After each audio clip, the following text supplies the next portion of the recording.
Assalamualaikum warahmatullahi wabarakatuh. Halo sahabat JIH, hari ini kita bertemu lagi di podcast JIH Healthy Corner.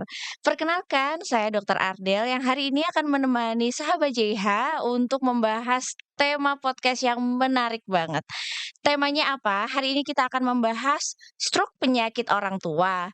Ini faktanya. Nah, hari ini kita sudah bersama dengan narasumber kita dengan Dr. Gianita Aryasta Puri MPH SPN. Beliau adalah dokter neurologi di Rumah Sakit JIH Yogyakarta. Beliau mampu menangani kasus-kasus saraf seperti stroke, Parkinson, hingga kejang. Langsung saja kita sapa ya. Halo Dokter Gea. Ade Halo Dok, gimana Dok kabarnya hari ini?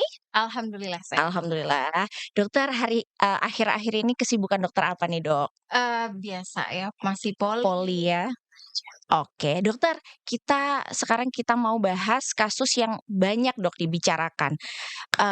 Penyakit stroke ini mulai rame ya Dok di masyarakat dan mungkin masyarakat tuh mulai tanya, termasuk sahabat JIH juga.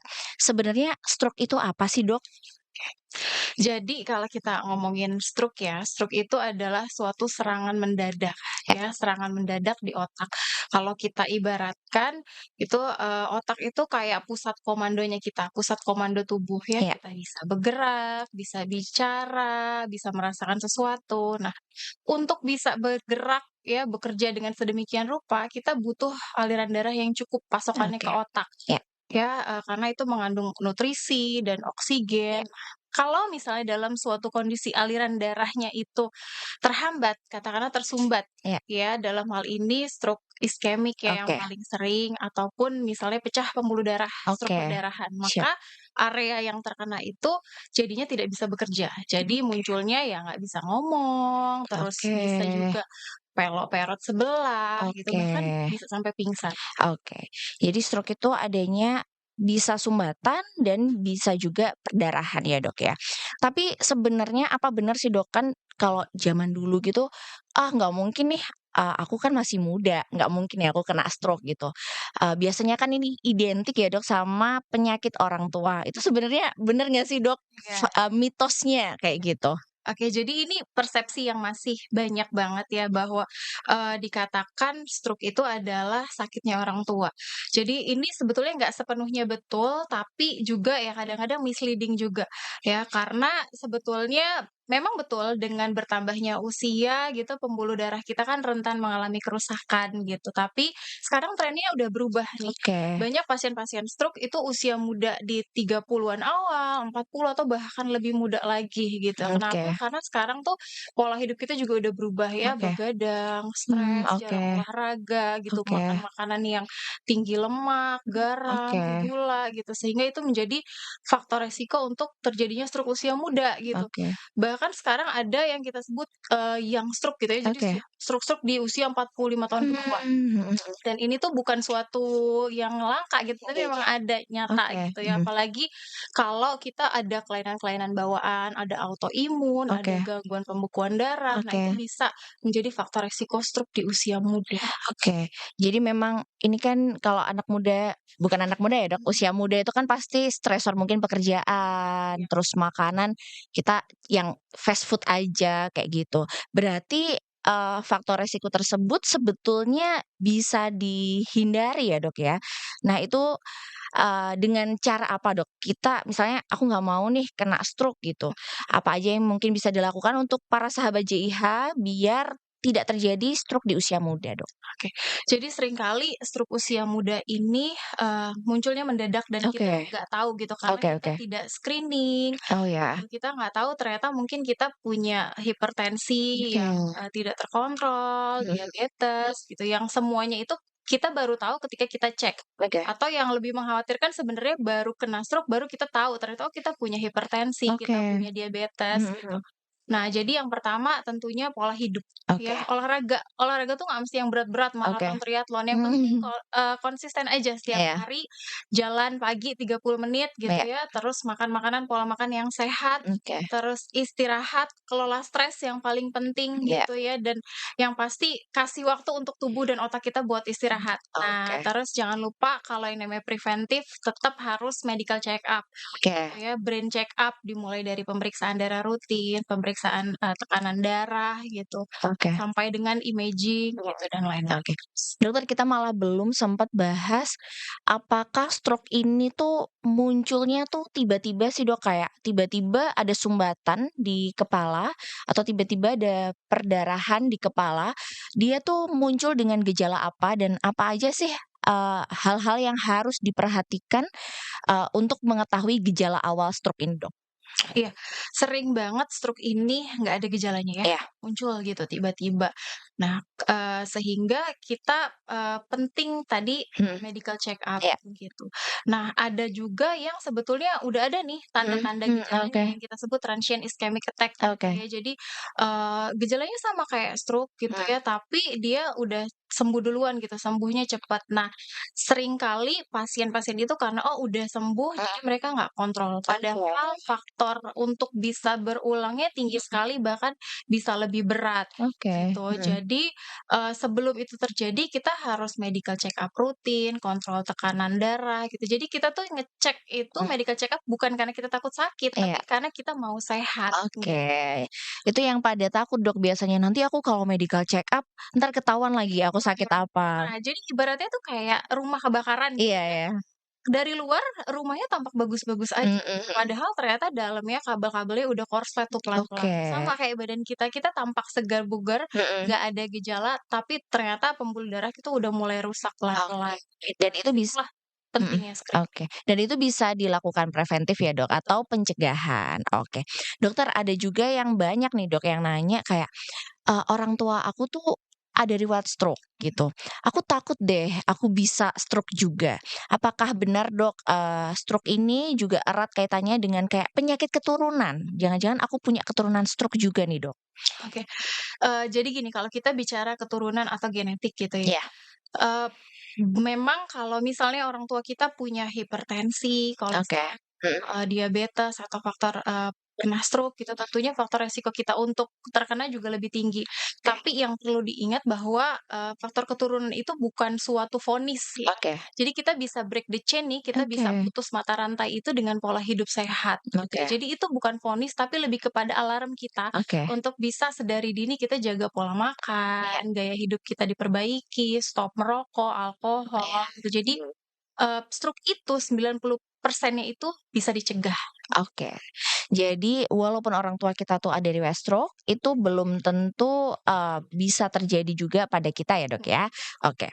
Oke, Dokter Gaya tadi kan sudah dibahas ya kalau orang tua kita ada riwayat stroke, itu belum tentu kita bisa mengalami stroke juga, asalkan kita melakukan hal-hal tadi. Salah satunya kan medical check up ya, Dok, sudah Mhm. disebutkan juga. Sebenarnya medical check up tadi disebutkan tekanan darah, kolesterol, boleh nggak sih, Dok, dikasih rata-rata normalnya tuh berapa sih gitu? Jadi kalau kita ngomongin, tekanan darah atau kolesterol, tekanan darah itu di range normalnya 120/80 Oke gitu ya, tapi nanti itu tetap disesuaikan lagi dengan usia, ada range-range-nya gitu oke, kan. Begitu juga dengan kolesterol. Terus kalau berapa kali sih kita idealnya harus check up rutin gitu iya, ya. Check up rutin itu minimal banget paling enggak 6 bulan sekali kita harus ada check up-nya oke, gitu ya. Apalagi kalau misalnya kita sudah tahu, oh ada diabetes, ada mmm, kolesterol, maka bisa per 3 bulan kita cek ya nggak apa-apa oke, gitu. oke. Jadi untuk kolesterol kurang dari 200 ya, Dok, ya? Ya, Dan untuk tekanan darah kurang dari 120/80. Itu teman-teman ya, kalau teman-teman mau ngecek dilakukan 3 bulan, kalau memang sudah ada faktor resikonya kemudian 6 bulan juga bisa ya, Dok, ya? Oke. Dokter, terus misalnya nih, Dok, suatu hari di rumah gitu, Dok, tiba-tiba keluarga kita kayak ngerasa, "Aduh lemes nih separuh," gitu, atau tiba-tiba, "Kok aku ngomongnya pelo," gitu ya, Dok. Sebenarnya Kalau kita di rumah pasti panik ya, Dok, tapi sebenarnya apa sih, Dok, yang bisa kita lakukan biar nggak terlalu panik gitu, Dok? Oke, jadi, kunci untuk tata laksana stroke gitu Iya, ya, adalah di waktu. Jadi oke secepat mungkin itu kita bawa ke rumah sakit ya. oke Tidak ada yang bisa kita lakukan di rumah, selain oke. begitu kita bawa ke rumah sakit. Jadi jangan dulu dibawa ke tukang pijat, Iya, jangan dikasih minum iya gitu, iya, apalagi jangan datangnya baru besok oke. atau baru minggu depan lagi gitu, betul-betul harus dibawa ke rumah sakit, Oke. gitu. Jadi harus sesegera mungkin dibawa rumah sakit dan nggak boleh diapa-apain lah ya, Dok, ya, Mhm. kasarannya nggak boleh dikasih minum, kayak gitu.